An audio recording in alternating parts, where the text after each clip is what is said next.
मान लीजिए आपको मैं एक मूवी का एक छोटा सा सीन दिखा दूं, क्या आप बता देंगे वो सीन कौन सी मूवी से है और उस मूवी की कहानी क्या है? अगर हमारे पास सिर्फ अकेली एक दृष्टि, दिव्य दृष्टि होगी, तो हम किसी को पूछा दे ही नहीं सकते।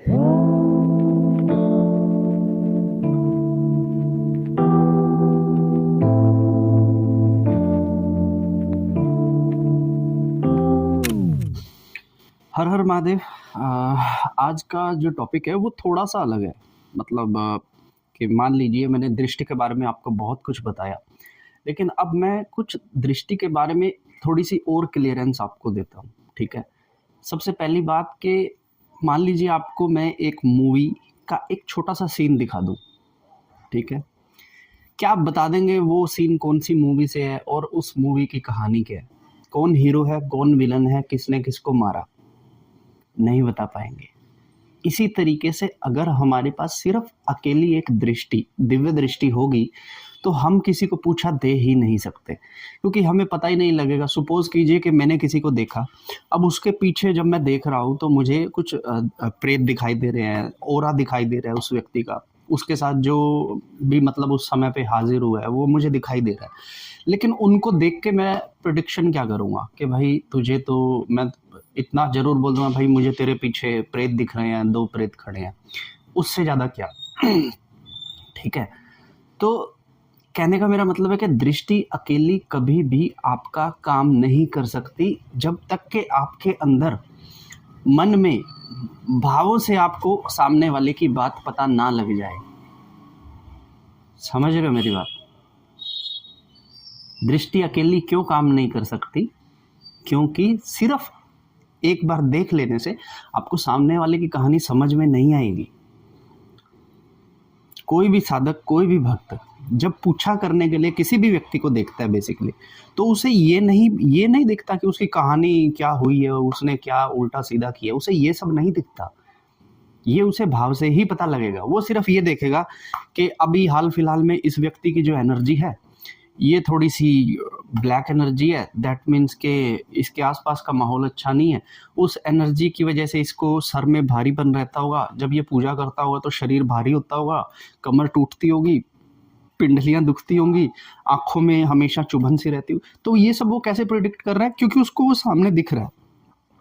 ठीक है। लेकिन वो क्यों डार्क है एनर्जी उसके आसपास, ये आप कैसे बताएंगे? ठीक है। तो इसके लिए आपको चाहिए होती है अंदर के भाव की दृष्टि। जब आप ध्यान में जाते हो ना, फॉर सपोज जैसे मैं मेरी आपको बताता हूँ, जब मैं किसी से मिलता हूँ पूछा करने के लिए, तो सबसे पहले मैं उस व्यक्ति को बोलता हूँ कि भैया मुझे 2 मिनट दे। 2 मिनट में मैं क्या करूँगा, आंखें बंद करके ना थोड़ा ध्यान में जाऊँगा, अपने ईश्वर को याद करके। जब मैं ध्यान के अंदर चला जाऊँगा, फिर मैं प्रभु से क्या करूँगा, विनती। ठीक है। अब विनती जब मैं करूँगा तो सामने वाले की चीज़ें दिखना स्टार्ट हो जाएंगी, और वही दिखेगा जो काम का हो। हमारे मन की गति से देख सकते हैं हम, लेकिन दिखेगा वही जो हमारे काम का हो। अब देखने बैठो तो कुछ भी आप देख सकते हो, किसी भी व्यक्ति का जिसका आप देख रहे हो ना, आप उसका दिन का, रात का, सुबह शाम, वो जो कर रहा है उल्टा काम भी आप देख सकते हो। लेकिन देखना ही क्यों है? उतना ही देखो जितने की आवश्यकता है। तो देवता हमें वही दिखाएगा जो हमारे देखने के मतलब का है। और कभी कभी जिसकी हम पूछा देते हैं, जो दुखी है, जो किसी काम नहीं चल रहा, किसी का कुछ हो गया है, कभी कभी हमें उस व्यक्ति की गलती भी दिख जाती है कि आज ये व्यक्ति परेशान है तो इसके पीछे कारण यही है। तो पूछा देने वाला व्यक्ति कभी उसे पूरी बात नहीं बताएगा, उसके अंदर से पता लग गया। अब आप जब दृष्टि से सबको देखोगे ना, तो सबकी कहानी आपके सामने आ जाएगी। अब आपकी इच्छा भी थोड़ी सी कम हो जाएगी जब आपको पता लगेगा कि यार सामने वाला तो खुद ही एक गलत इंसान है, आज वो फंस गया तो हमारे पास आया, अब कह रहा है कि उपाय करो। समझ रहे हो? अब वो बोल रहा है कि मेरा उपाय करो, लेकिन मैं देख रहा हूँ कि यार ये ऐसा काम तो तू ही तो नहीं जन्म दिया, इस काम को तो गलत काम तो तूने किया। तो ये सारी जो कहानी आ रही है मेरे अंदर से, क्या ग्लानी आई ना, जब मुझे पता लगा उसने गलत काम किया, मुझे ग्लानी आई। वो कैसे आई अंदर के गलने? क्योंकि हमारे अंत में जाके हमने उस भाव को पकड़ लिया, उसने काम गलत किया, अब मैंने ये भाव पकड़ लिया। तो अब दृष्टि से तो मैंने सिर्फ इतना ही देखा, कि हाँ भाई ये जो व्यक्ति आया है, ये ऑरा इसका ऐसा है, ऑरे में छिद्र है, ऑरा पूरा बरनी हुआ है, डार्क एनर्जी इसके आसपास में है, पितृदोष इसको है, और इसके बॉडी में कहाँ कहाँ दर्द है, ये सब मुझे दृष्टि से देख के पता लग गया। उस व्यक्ति का स्वभाव कैसा है, उस व्यक्ति का मन कैसा है, वो जो व्यक्ति है जिसके मैं देख रहा हूँ वो क्या कर्म करके आया है और किस वजह से वो दुखी है। पहले तो पता लगेगा दुख क्या क्या है इसको। जैसे किसी व्यक्ति की दुकानदारी में बरकत नहीं है, पैसे में बरकत नहीं है, ठीक है ना, गलत आदतों की वजह से उसके पास पैसा नहीं है, ये सारी चीज़ें मुझे पता लग रही हैं। अब दूसरी तरफ में क्या होगा, मुझे ये भी पता लग रहा है कि इसके पास पैसा क्यों नहीं है, ये जुआ खेलता है, ये माता पिता का आदर नहीं करता है, ये पत्नी को गाली देता है, ये शराब पीता है, ये भी मुझे पता लग रहा है। और इन सब की मिलावट से क्या हो गया, आज उसका समय इतना बुरा है, उसकी दुकान पे 1 रुपए की कमाई नहीं है, जो पैसा आता है वो खत्म हो जाता है। अब ये कह रहा है मेरे ऊपर किसी ने टूना टोटका कर दिया। अब मुझे ये कहानी कैसे देख के थोड़ी पता लगी, मुझे देख के तो सिर्फ यही पता लगा ना कि उसकी ऊर्जाएं खराब हैं। अब मैं उसे कह दूं कि हाँ भाई मैं तुझे ठीक कर दूँ, मैं सबसे पहले बोलूंगा कि भैया पहले तू अपनी कहानी बता, तू करके क्या है।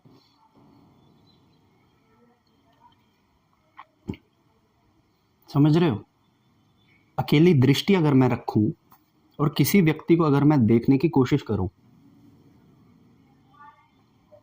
तो मुझे क्या पता लगेगा सामने वाला सही है गलत, ये कौन बताएगा, ये अंदर के भाव बताएंगे। ये जब आप ध्यान के अंदर जाओगे ना तब उसके बारे में चीजें अपने आप अंदर से निकल के आएंगी। देखना तो ठीक है, मैंने देख लिया, लेकिन उसकी कहानी तो मुझे पता नहीं लगी ना। तो अगर आप साधना के अंदर हो तो सिर्फ ये ना सोचो कि मुझे यहाँ बिंदु दिखे, मुझे यहाँ ज्योत दिखे, मुझे आसमान दिखे, मुझे रंग दिखे। आपके अंदर भी तो कुछ चल रहा है ना, उससे भी तो कुछ देखो, भाव में क्या आ रहा है। आपके आसपास जब भी आप पूजा करते हो आपके सराउंडिंग्स में एक चमकदार ऑरा बनता है। जिस समय में व्यक्ति पूजा पाठ करता है ना उसके चारों तरफ में एक चमकदार ऑरा बनता है। आप कोशिश तो करो, प्रभु मैं जिसकी पूजा कर रहा हूँ, जो अभी इस वक्त यहाँ पे है, मुझे नहीं पता कमरे में उस कोने पे, उस कोने पे, मेरे पीछे है, सर के ऊपर है, अंदर है, तू मुझे क्या कहना चाहता है मुझे बता। मैं आंखें बंद करके बैठा हूं, अब मुझे बता तू मुझे क्या कहना चाहता है। साथ ही साथ मन में मंत्र भी चलता रहे, कुछ तो कहेगा ना। ऐसा थोड़ी है कि वो आपको खाली मुंह को के देखने के लिए, वो दूत है देवता है देखने के लिए, वो देखने के लिए नहीं आया, वो बेसिकली एक कनेक्शन ही बनाने के लिए आया। जैसे आप बैठ के ऐसे करके कनेक्शन बना रहे हो, वो भी तो कनेक्शन बना रहे। आप उसको पूछो, बोले यार तू मुझे क्या कहना चाहते हो मुझे बताओ, हनुमान जी आप मुझे क्या कहना चाहते हो इस समय मुझे बताओ, जवाब आएगा। तो यहाँ पे अकेली दृष्टि काम नहीं करेगी। अगर आप लोग साधना के अंदर केवल दृष्टि की रट लगाकर साधना कर रहे हो तो सुन लो, यही मैं बता रहा हूँ कि अकेली दृष्टि काम नहीं करेगी। आपके अंदर भावों का और ध्यान में उतरने का भी एक्सपीरियंस होना चाहिए, तभी आप किसी चीज की प्रेडिक्शन कर पाओगे।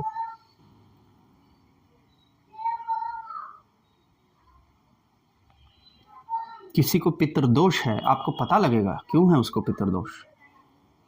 जब हम देव स्थानों पर जाते हैं, जब हम तीर्थ स्थानों पर जाते हैं, तब हमारा दोष तो खत्म होना चाहिए ना। अब मैं किसी व्यक्ति को कह दूं कि तू वैष्णो देवी जा, तो वैष्णो देवी तो वो 10 बार गया है, लेकिन उसके बावजूद भी अभी भी उसका पितृदोष बाकी है। क्यों, ये मुझे कैसे पता लगेगा, दृष्टि से थोड़ी लगेगा, ध्यान में जाके पता लगेगा क्यों। मैं थोड़ी देख रहा हूँ वो क्या गाली दे रहा है अपनी बीवी को, मुझे नहीं दिख रहा, बस मुझे पता लग रहा है वो अपनी बीवी को अब्यूज करता है। अब मैं गाली थोड़ी बताऊंगा कि मैं कौन सी गाली वो देता है, मैं सुनना भी नहीं चाहूंगा। तो इस तरीके से अकेली दृष्टि का सोचकर अगर आप कुछ भी कर रहे हो तो कोई फायदा नहीं है। अपने अंदर की एक सेंस, हमने ना दिव्य दृष्टि के नाम पे एक्चुअल में हमने सिर्फ एक सेंस को पकड़ ली कि भाई साहब मेरी तो ये एक्टिवेट हो जाए, मेरी तो ये एक्टिवेट हो जाए। नीचे की सेंसेस की भी उतनी ही वैल्यू है। जब तक आप नीचे की सेंसेस पे वर्क नहीं करोगे, आप सिक्स्थ सेंस के ऊपर कभी नहीं टिक पाओगे। किसी बड़े गुरु ने अगर हाथ रखकर भी आपकी दिव्य दृष्टि को खोल दिया तो आप उसे गवा दोगे। मैंने बहुत लोगों को देखा है मेरे साधक में, वो जब पूजा पाठ करते हैं, जब कोई बड़ा आदमी उनके सर पे हाथ रखता है तो उनके सारे चक्र चमकते हैं, लेकिन 1 घंटे के अंदर वो सारे गायब हो जाते हैं चक्र चमकते। फिर मैं कहता हूँ भैया ये तो फिर से मैला दिख रहा है, क्योंकि उनका शरीर लायक ही नहीं है, उन्होंने अपनी हरकतें सही नहीं की अभी तक, तो वो ऊर्जा उनके शरीर में ठहरती भी नहीं है। समझ रहे हो? तो इसलिए केवल दृष्टि दृष्टि के पीछे मत भागो। बहुत बड़ा क्राइटेरिया है आप लोगों का, बहुत बड़ा क्राइटेरिया है। जब आप देखना शुरू करोगे ना, तब आपके सामने सारी चीज़ें खुल के आ जाएंगी। तब आपको पता लग जाएगा कि मैं मतलब क्या किस रास्ते पे चल रहा हूँ। आपको ये भी समझ आएगा एक टाइम पे कि आप ये सब कर क्यों रहे हो, आपसे कौन करवा रहा है, कौन बिठा रहा है आपको, किसने रुचि पैदा की आपके अंदर कि बेटा तू बैठ के नाम जाप कर, कौन ऐसी वीडियोस दिखवाते हैं आपको यूट्यूब पे। और भी बहुत मसाला है, वो क्यों नहीं देख रहे आप, ये भी आपको पता लगेगा। और जब आपको ये चीज़ें पता लगेंगी ना, तभी वो एक अंतः डेवलप होगा आपके अंदर, तभी आपको पता लगेगा मैं इस रास्ते पे क्यों हूँ, तभी आपको पता लगेगा मेरी हर सेंस की, जो सेंसेस बता रहा हूँ, 7 सेंसेस, इसकी वैल्यू क्या है हमारे अंदर। तो अब तक के लिए सिर्फ इतना ही, बाकी इंफॉर्मेशन मैं डालता रहूँगा। तब तक के लिए हर हर महादेव।